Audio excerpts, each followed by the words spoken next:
Hello and welcome to Too Many Movies, the podcast where we discuss DVDs, Blu-rays, and even the occasional VHS tape. I am your host, Hal, and with me here today is the Shazam 2 enjoyer himself, Chaos.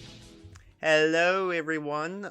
It's me, the guy who saw Shazam 2 twice in theaters, ChaosBeetleFrontiers. And funnily enough, there's a bit of a storm going outside my house right now, so that's fun.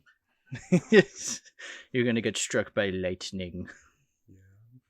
Oh, that's weird, because I thought thunder always comes after lightning.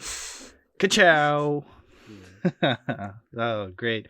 Oh, I gotta do a Cars episode someday, but that's besides the point. Welcome back to the show, Chaos. You, I think, are tied with William, John, and Mordo for second place and having the most times on the podcast, the most appearances on the podcast, because this is your third time on the show. I'll wear that with pride. Hey, well, there you go. There's no time like... Yeah. I was going to say, like, speaking of earlier, Lightning McQueen is a bit of a thundercrack, and guess what we're talking about today? That's right. Thundercrack 1 from 2019. No, I'm just kidding. It's actually called Shazam. We're talking about the first Shazam movie from 2019 because I happen to have it on Blu-ray. And Shazam has kind of been the theme of the past couple of weeks. And there's a couple of Shazam things we want to talk about. This is actually part 1 of a crossover between my podcast and your podcast. Indeed it is. Yeah, so it's just going to be on mostly Shazam stuff. But to get into it, let's talk about Shazam 1. Chaos, what are your thoughts on Shazam 1? Shazam 1's actually a bit of a weird movie for me because the first time that I saw it was in theaters all the way back in 2019. And when I was just a youngling 13-year-old heavily opposed to live action movies, I admittedly did have a lot of fun with it. But as the years went by, my love for the movie actually only grew, which ended up culminating to this year, where it's now in my favorites list, along with the sequel for some reason, but we'll get to that. We'll get to that in part 2. But yeah, that's awesome. Yeah, no, I saw this in theaters back in 2019. I remember liking it a lot, like, surprisingly. I'm just like, whoa, it's 2019. This is a DC movie, and I liked it, which DC back in early 2019, I was just like, really? I'm actually liking a DC movie in 2019? This is crazy. But yeah, especially obviously since, like, you first. Okay, well, no, I was just going to say, 2019 actually turned out to be kind of the diamond in the rough for DC, because we got Shazam and Joker that year, and we're like, wow, things are looking up. And then we got Birds of Prey and Wonder Woman 1984. But a whole DC retrospective is for another time. I will say I do prefer Joker over Shazam, but the quality of both of those was absolutely great, especially since DC in the 2010s, especially the late 2010s, was straight up fucking abysmal. Well, like I said, like those two movies especially tricked us. I'm just like, wow, things are looking up for DC, and then it's like, nope. No. Things got worse. Next year, a lot Wonder worse. Woman became a rapist. Yeah. Became a rapist. Ooh. Anyway, I really did have fun with it. I can't say this is a perfect movie for me. I know you say this is one of your favorites. Yeah, and even I will admit that there are some points of it where it's kind of fucking stupid, but I will also defend it, especially since it's also the subject for one of the worst movie reviews I've seen on YouTube. So yeah.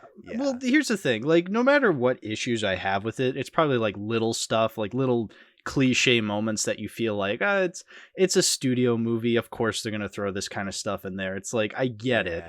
They don't really bother me. Like the things I don't like about this movie don't bother me as much as, like, you know, other superhero movies. Like, it's the good stuff that really does elevate it to a point where I'm like, it's a surprisingly good movie. Like, I have fun watching it. I'm not bored. It's a nice, good movie. Like, honestly, like, again, back in 2019, for DC, that was huge. That was a huge deal.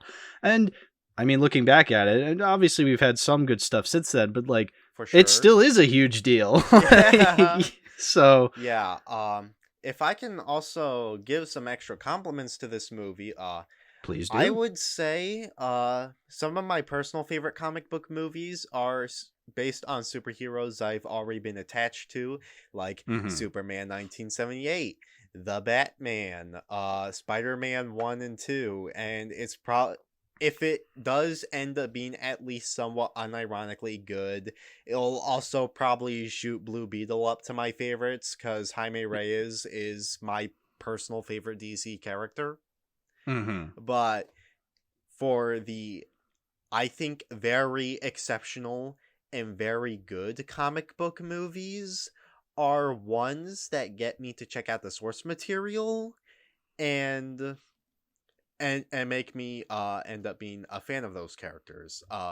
To sort of talk about an example of the anti of that, a lot of MCU movies, like the Iron Man sequels, they fucking blow, and I really don't want to touch Iron Man books now.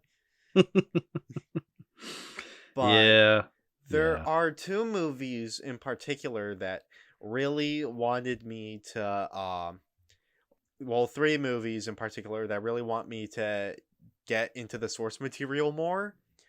Shazam 2019, Captain America the First Avenger, and the 1994 Fantastic Four movie. Oh, the best Fantastic Four movie. Yeah. Unironically, my favorite Fantastic Four movie. Yeah. I have not seen the 1994 Roger Corman Fantastic Four movie. Joseph Culp as Doctor Doom is unironically my favorite villain in any Marvel movie. Wow. That's high praise. I do like First Avenger a lot. That was actually the very first MCU movie I ever watched. It's my favorite MCU movie. That's and very funnily good. enough, Shazam is my favorite DCEU movie, but to delve into those more, I still have yet to read any Captain America comics. I've been trying to get into Fantastic Four a bit, but I read a bit of Dan Slott's Fantastic Four run, which was absolutely pretty dreadful, and it makes sense considering how absolutely annoying he is on Twitter. Oh, like he seriously isn't that a shame? Yeah, like he defended She-Hulk and seriously unironically got into the should Superman be buff debate. That's a debate? Yes. Everything's a debate. Oh god, that's embarrassing. But yeah, like with Shazam 2019, I got the DC Universe Infinite subscription, and one superhero on my hit list was Shazam, Captain Marvel, Thundercrack himself, and I got the Black Adam box set. Not a good movie, but I did read through those books, and two of them were better than Black Adam. One of them I'll get to in a bit, but one of the latest Shazam stories I did read was Shazam, the Monster Society of Evil, which was made by the same guy who made Bone, and I loved it. It's one of my favorite DC stories now. That's awesome. Yeah. Well, it's interesting that you said that, like, you know, this movie got you interested in Shazam. So yeah, I was never really that into Shazam as a character, and it's not because I didn't want to. Again, like, I'm very much a casual comic book fan, comic book movie fan, I should say. I've never read comics. I mean, I've read like bits and pieces of certain comics. I've read my fair share, but like not enough that I would consider myself a comic book nerd.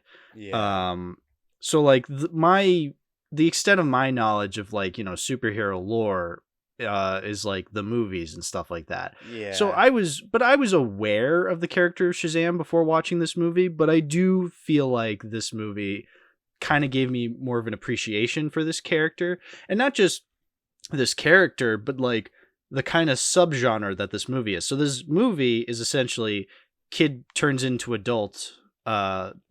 There's several movies that's a subgenre for, like Big, 13 going on 30. Now, it's been years since I've seen Big, but like, possible hot take, I don't really like that movie. I think it's dreadful. I think it's really, really not a fun movie from what I remember. Wait, Big or 13 on 30?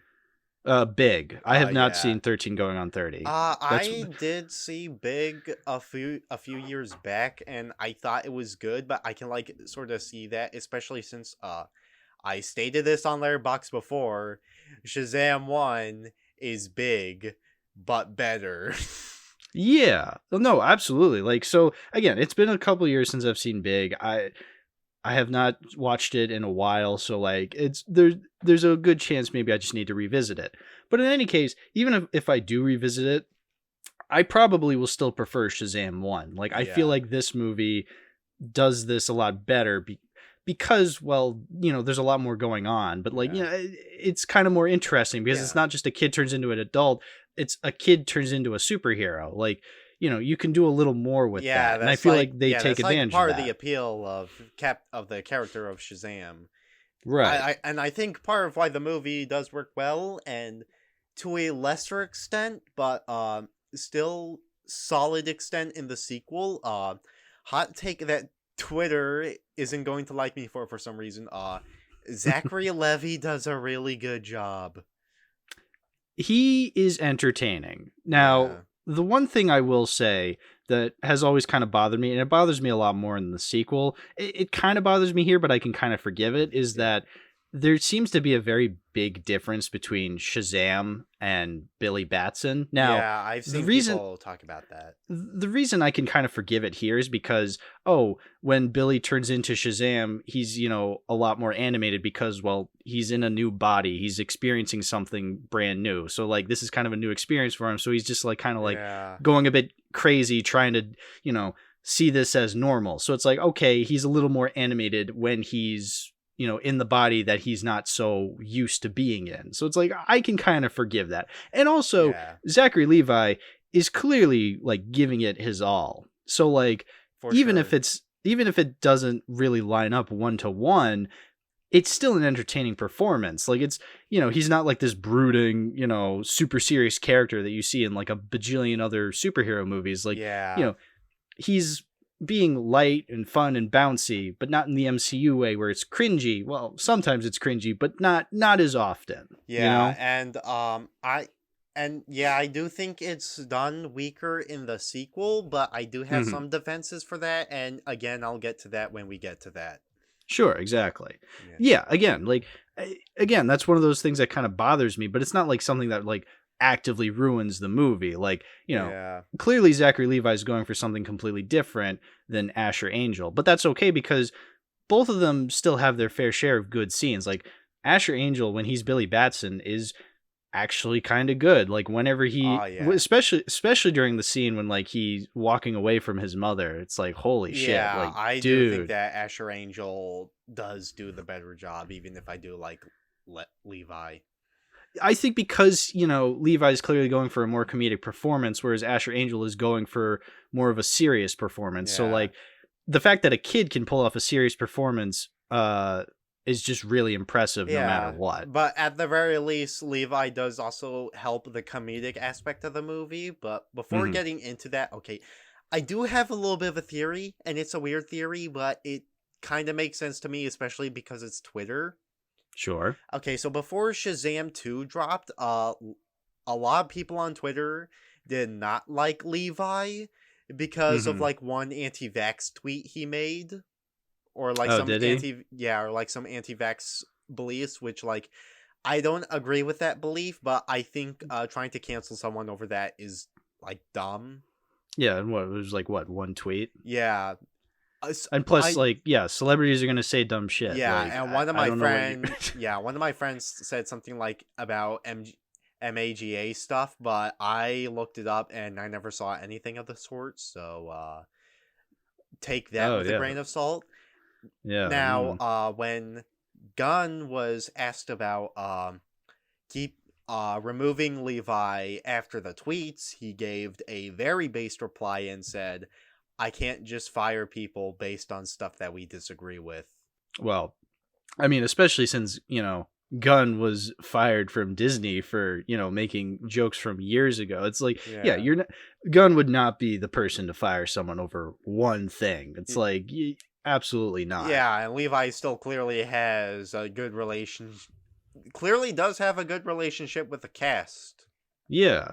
Yeah. So then eventually when Shazam 2 came out and stuff, people turned over to the acting to basically give a reason for why Levi should just get the boot.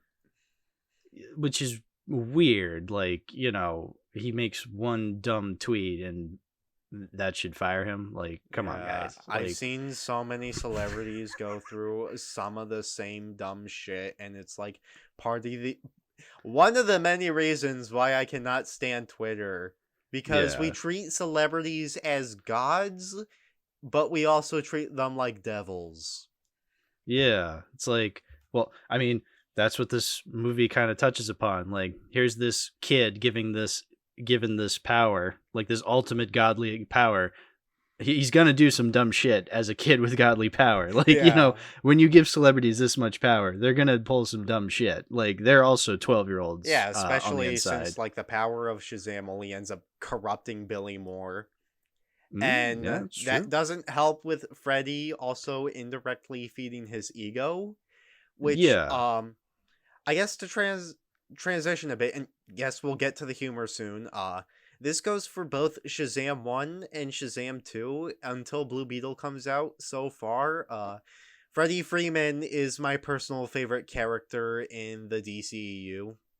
Oh, he's great. Jack Dylan Glazer, such a good actor, dude. Yeah. Like, he's so funny. Yeah, and like, I don't know. I don't think it's really been confirmed, though I could be wrong. But as someone who's on the spectrum, it's nice to see someone like Freddy where, you're kind of like portraying a lot of those elements in a positive light with a fun and goofy character. Yeah.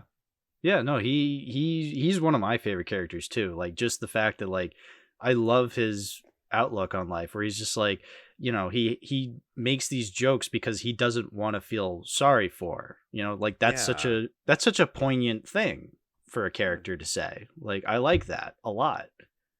Yeah.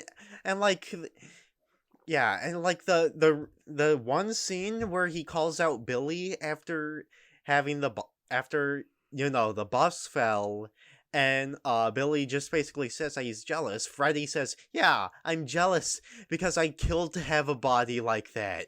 Yeah. Yeah, he's just like, no shit. No ship, Sherlock. It's just like, yeah, no, of course. Yeah, no, it's these characters that definitely make the movie for me. Absolutely. They feel like they're just nice characters to follow along, and I'm they're funny. Yeah, even like some of the smaller characters like Eugene and Pedro, you could make them really annoying and stereotypical, but they don't go with that at all.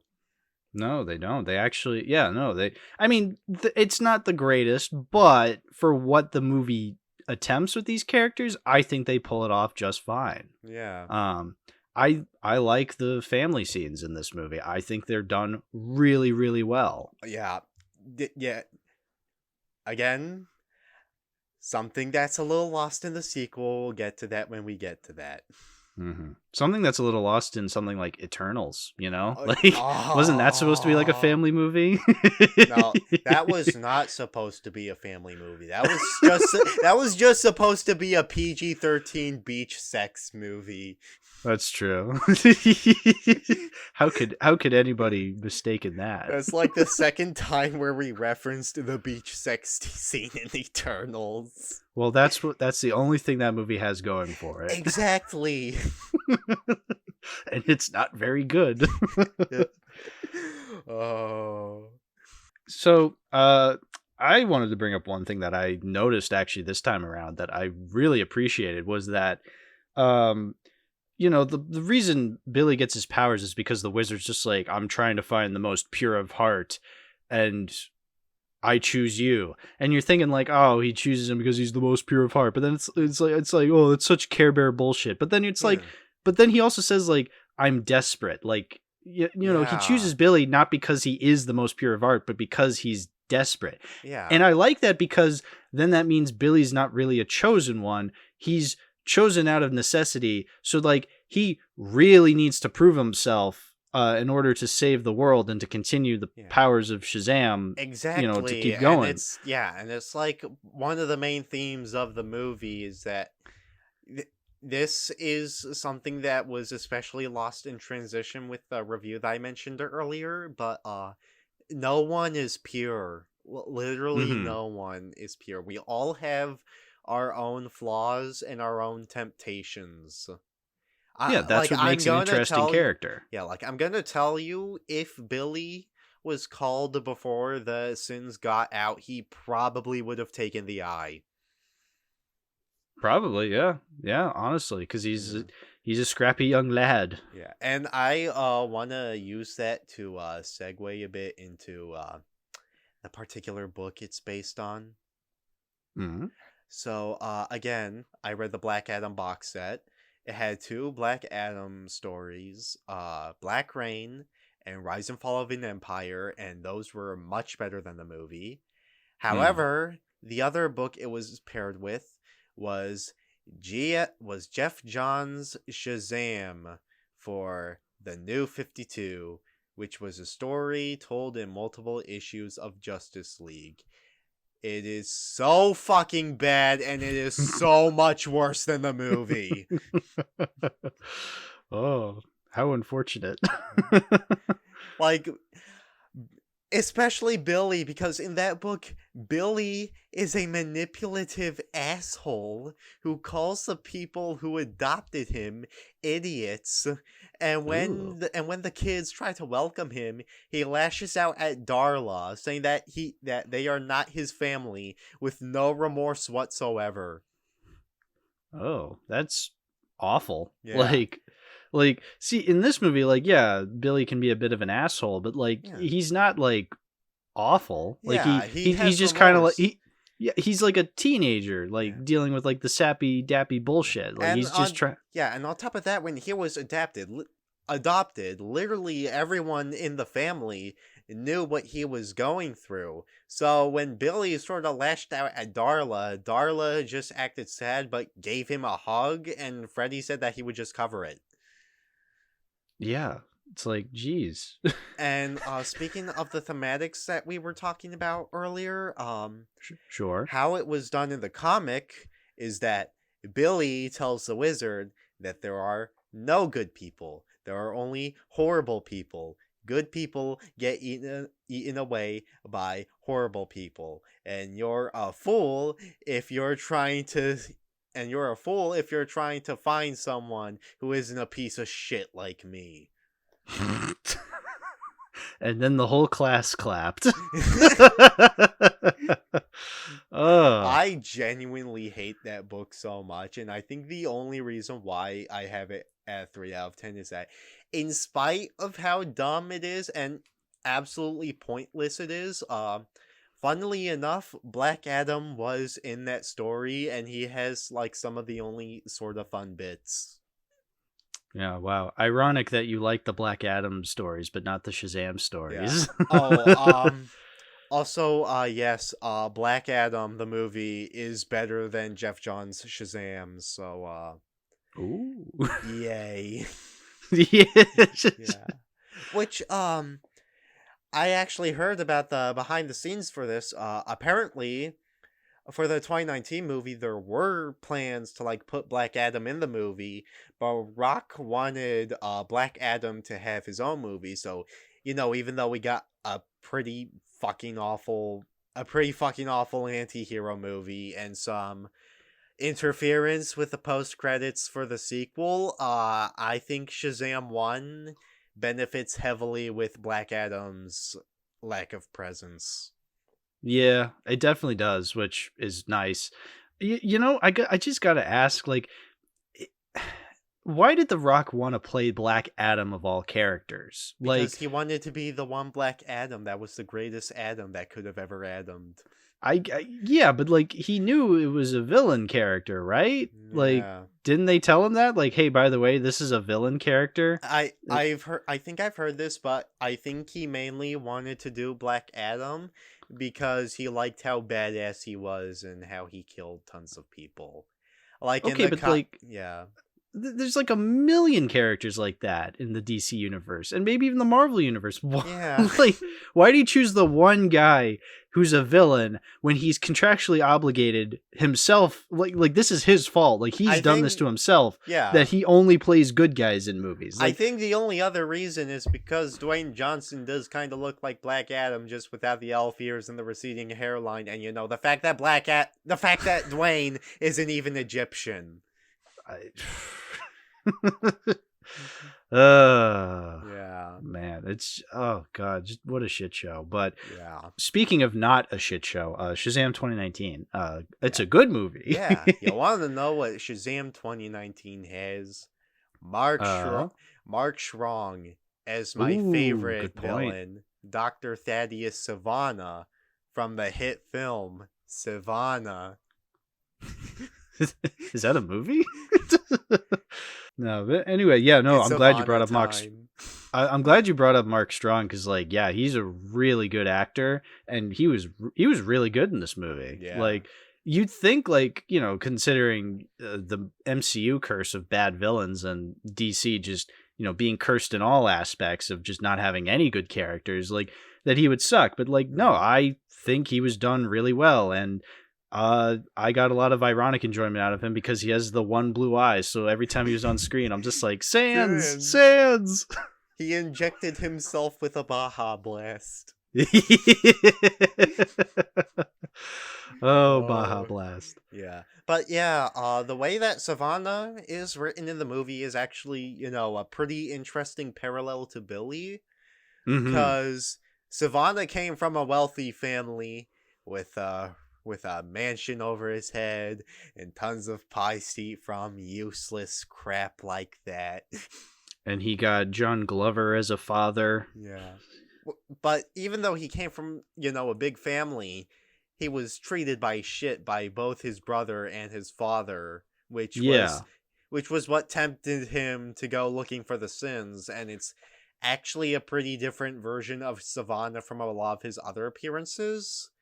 Where Savannah's just kind of a scrunkly elf man, and the two big Savannah stories that I've read is the Monster Society of Evil, where he's the Attorney General, and he pulls out a gun towards the end. And in New Earth, especially in Rise and Fall of the Empire, Savannah actually raised his own family. Oh, yeah. Okay. Like, he had a wife and had, 4 kids. Interesting. Yeah, I didn't know that. But, yeah, in this movie, he gets the sins and gets the Sans Undertale eye.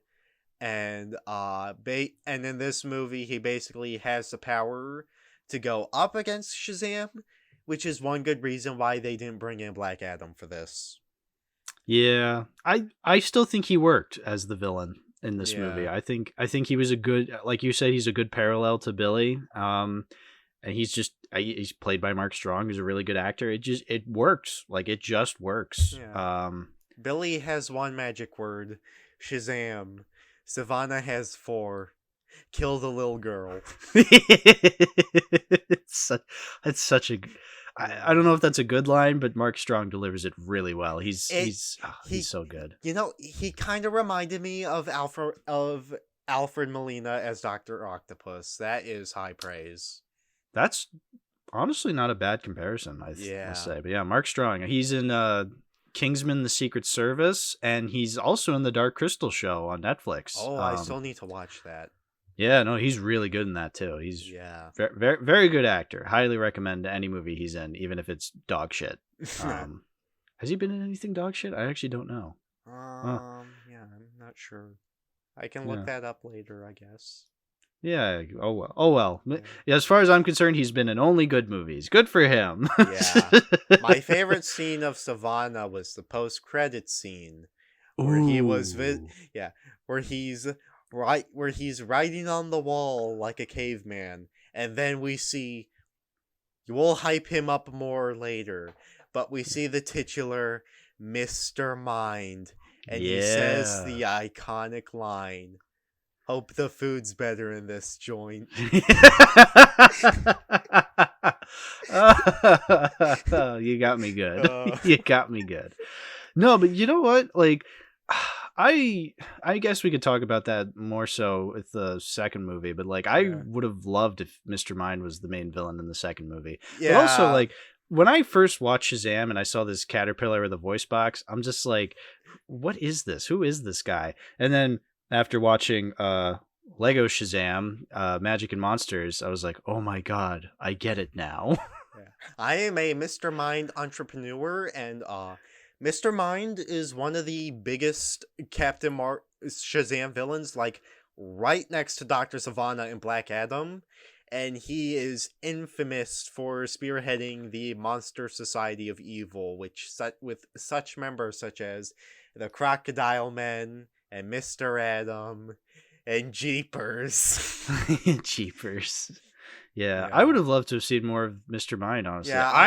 Yeah, I wish DC was more confident in making a movie where the main villain is a caterpillar. Like, be creative. You have David F. Sandberg with you. The guy seems like he could make something like that work. I remember seeing like a Twitter thread where it's like a sort of rewritten version of Shazam 2, where it's Mr. Mind that informs the daughters about Shazam and gets them to steal the staff, and it's Mr. Mind that convinces Calypso to betray her sisters and kill Hespera. And like, in spite of my love for Shazam 2, fucking yes. Yeah, like, and it would have made the mid-credit scene of the first movie like make sense. Like, oh, here's this character that they teased at the end. It's like, and we're still waiting on you taking advantage of this tease, DC. Yeah, like, and the Shazam 2 is just, just kind of a joke now, so. Yeah, so.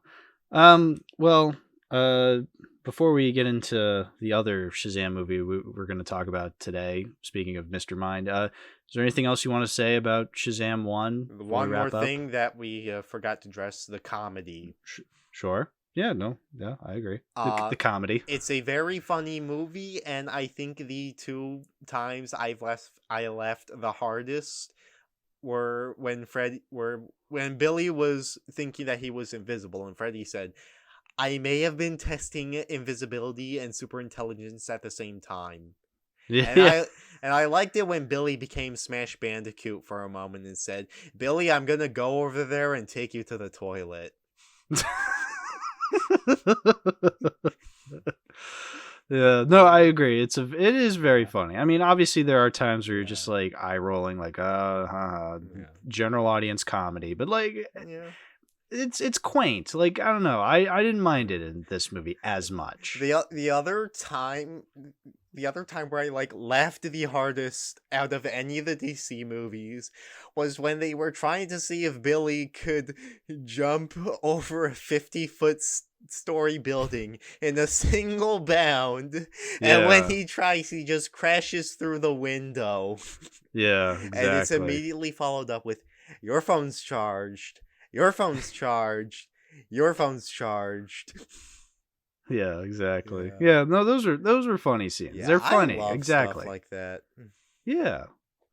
I may have gotten a bit of unintentional comedy when Superman showed up at the end, and it's so obviously not Henry Cavill, but I, you know, I Headless mean, Superman cameo sweep.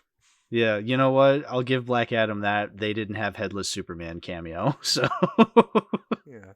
I they mean, actually got Henry Cavill for 5 seconds, and then they they fired him couldn't again. have a headless cameo. How else was Black Adam gonna get some head? Ooh. Oh, Dwayne. I'm not the one that just got butt fucked on national TV, Dwayne.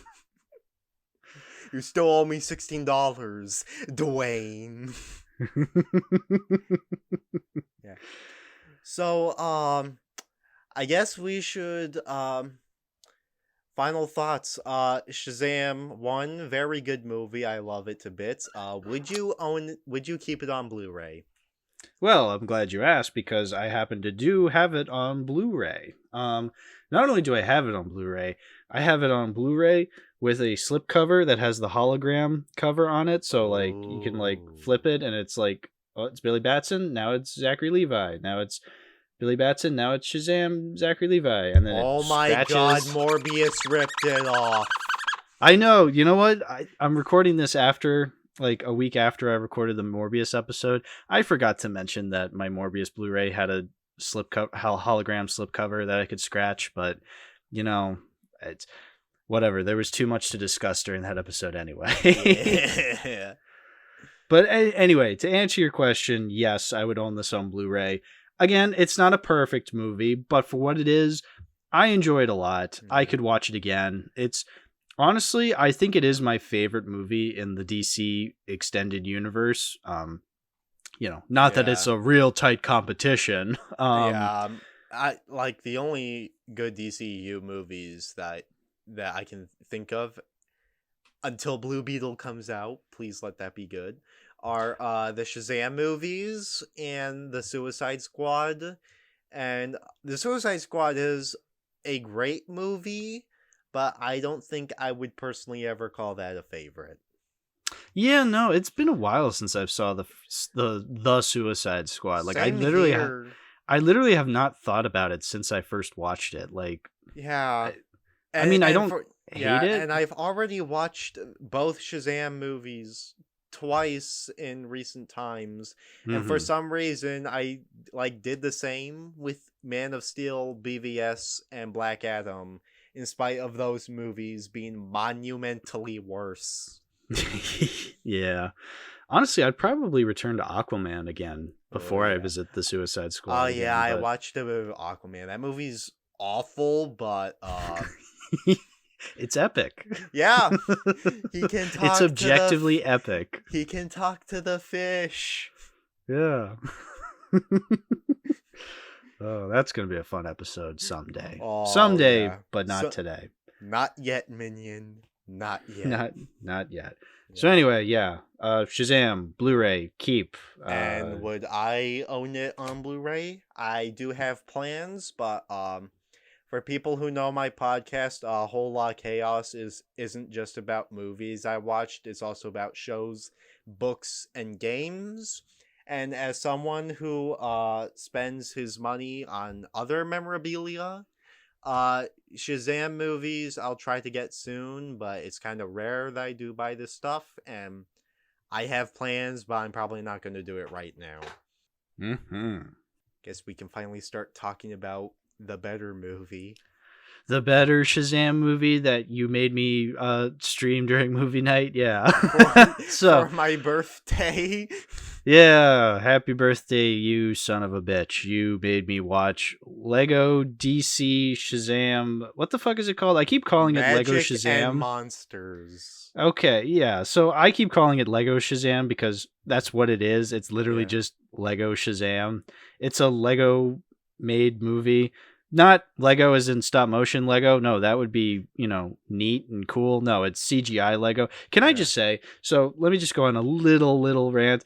I always hated these Lego movies. I haven't watched a lot of them, but I just never liked watching Lego in CGI like that. When I watch something animated with Legos, I like the way they walk in stop, like Lego stop motion. I remember when I was first getting into YouTube all those years ago, I remember finding these animated little cartoons, not cartoons, like little animated videos on YouTube of like people would take like their Star Wars minifigures and just like, have them walk around. And like, I like the way that looked. It's cool. When you animate a Lego character in CGI and they're like, contorting their arms and legs in ways that a Lego figure wouldn't normally contort, it's distracting and annoying. Yeah. I know I sound insane going on a rant like this over a Lego movie, but that's just something I always found annoying, and I'm glad the Lego movie, like the actual Lego movie, did not do like it. For sure, it was also CGI, but like they animated them to move like Legos. Yeah, that's actually something the Playmobil movie did, where it was just CGI, and we all know how that movie went. I don't know how that movie went because I haven't watched it, but you know what? I'm gonna take your word for it. Yeah. But yeah, with stuff like that, I do kind of feel like Warner Brothers is a very huge reason why animation doesn't really get that much respect. Mm-hmm. Because really think about how they treat their movies. Pretty much all of their animated movies, even like their best ones, like Superman versus the Elite and Batman under the Red Hood, those are all direct to video. And the theatrical animated movies that they release are baby shit. Yeah. Like Space Jam 2 and League of Super Pets. Like actual stuff made for toddlers. Yeah. Isn't it weird that HBO Max kept the Lego Shazam movie, but not Infinity Train? So anyway, we watched it on a movie night. You, me, a bunch of the guys. We watched this Lego Shazam movie, and we did it for the Cheeto sweep. We did it for the Cheeto sweep. Yeah. And it's like better than the kind of Cheetos that you would see a 5-year-old dip in their water.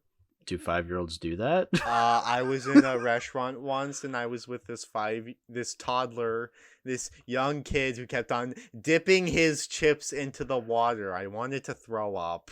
Oh, the future, ladies and gentlemen. Good Lord. But anyway, Lego Shazam. This is a hard movie to judge because it's like we clearly did not go into this expecting anything great.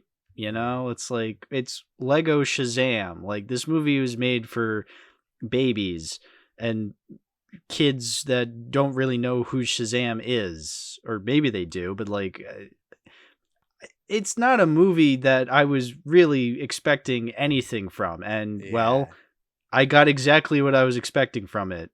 Dumb garbage that I got to make fun of during the watch party.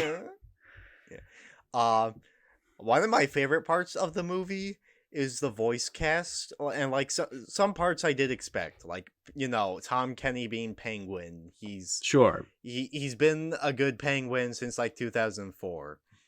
But then Billy Batson is voiced by Steven Universe. He is, yeah. and even better, Flash is voiced by Johnny Test.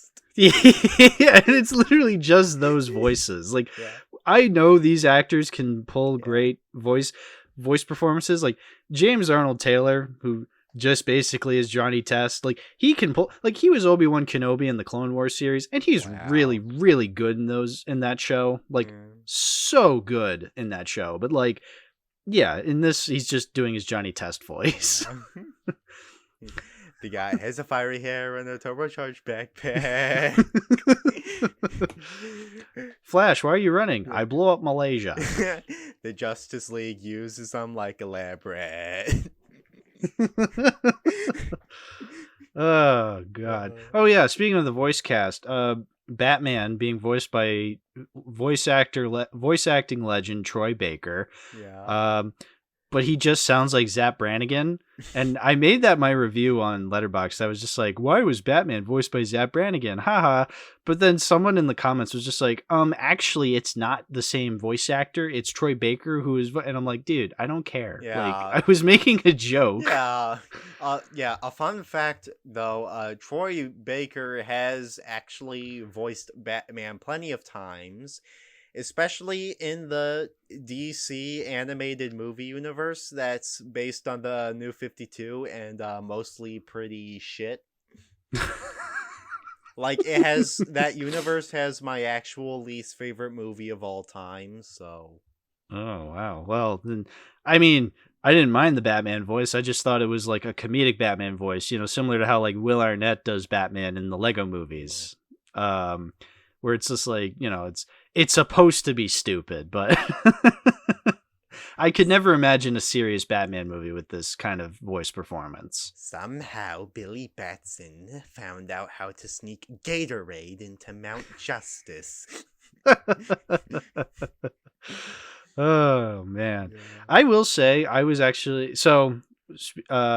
we watched this movie, and this is the movie that kind of made me love Mr. Mind because, well, Mr. Mind, I mean, literally just this weird Lego caterpillar character was just he was so goofy, but I was just like, my God, like he's wanted in 3 quadrants of the galaxy. Yeah. I will say the fact that I got a picture of him and I made that a reaction emoji. My honest reaction. Yeah. I've used it a lot more than I was expecting. And at one point, and basically his goal in the movie is to become Big Chungus and to fly to the Rock of Eternity to free the Rock from the eternal prison that Warner Brothers put him in. Yeah. Our esteemed leaders at Warner Brothers. Yeah. Yeah.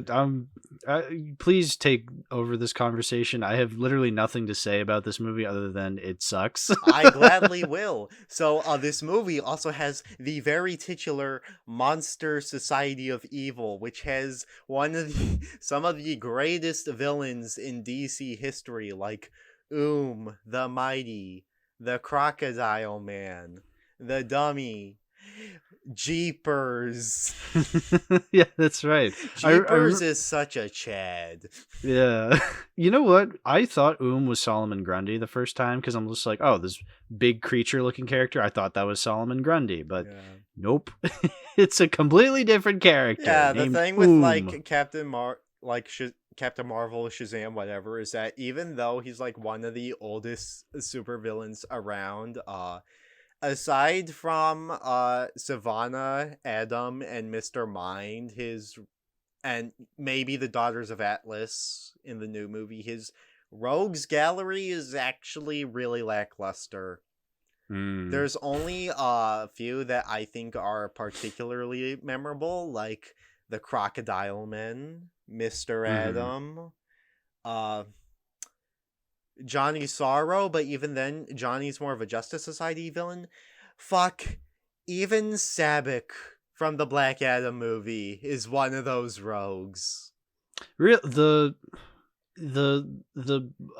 devil monster guy played by live action Jafar? Yes, that is one of the better Shazam villains. Oh, that's unfortunate. Oh wow, what a shame. So basically in this movie, Billy, this cinematic epic, Billy is worried about joining the Justice League because he's too old to order off the kids menu. No, there's just a rule where you can't be a kid. So this is basically anti-Chuck E. Cheese level shit. Oh, anti-Chuck E. Cheese. They won't be entering the Galaxy 5000. Yeah. And they didn't fuck over the space-time continuum with Lightning McQueen and Carnage. Well, that's just Freebirds. Why are we bringing Freebirds into this? Oh, we're just devolving into our sense of humor. This is what magic and monsters does to people. One of my favorite parts of the movie, and I think we all lost our shit with this, is when they fight Black Adam and they build their fucking mini Mario Karts to fight him. Oh yeah, Yeah, literally. So Black Adam is a villain in this, which, by the way, he's not bald, so it's not the same Dwayne Johnson character, but like, Shit. which was really cool. It's like, oh, so this is how Black Adam is supposed to be. Thank you, baby Lego movie, for showing me how Black Adam is supposed to be, as opposed to the Black Adam origin movie. They finally gave him my dad's haircut. Huzzah. Yeah. Yeah, exactly. But anyway, so the way they the way they defeat him. So by the way, they turn into kids just because, and then because they're kids, they they become kids because it's this one fucking episode of SpongeBob where Mr. Mind finally says, "I'll turn Eugene Krabs into my mother." Yeah, so like they turn into kids, and then they like build Mario carts that can fly but also have wheels so they can drive them. It's like, what is this? Oh, it's a dumb kids movie. I'm sure the kids were just like, oh, I love Mario Kart. Put in Mario Kart reference. Yeah, you want to know what kids also love? The whale. That's true. There's a scene with a whale, and everyone was just like, "Yo, it's fucking Brendan Fraser." Oh god, yeah. What did you show me? Like, what is this movie? Now, look, we've been watching the Disney sequels, and for some reason, this one weirded me out a lot. I mean, I will admit there are some Disney sequels that are still worse than this movie, but like. You know. Yeah. I like the post-credit scene with Mr. Mind and Lobo. They taught me how to fuck.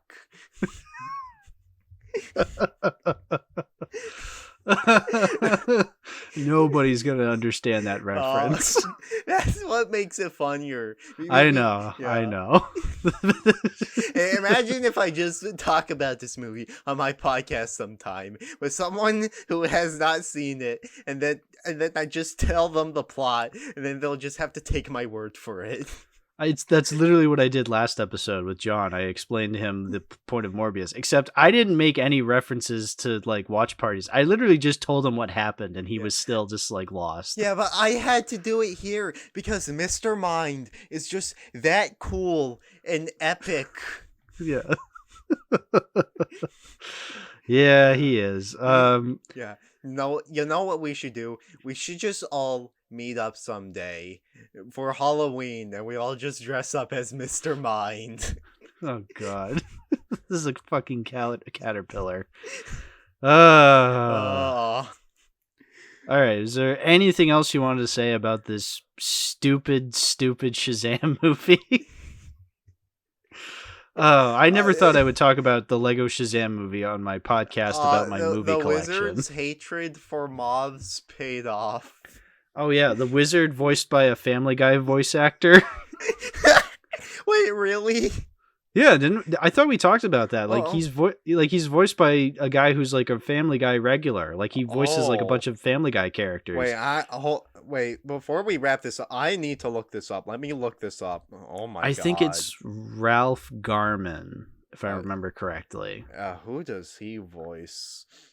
He voices the wizard. I don't know who he voices on Family Guy. Yeah, I need to figure that out. Okay.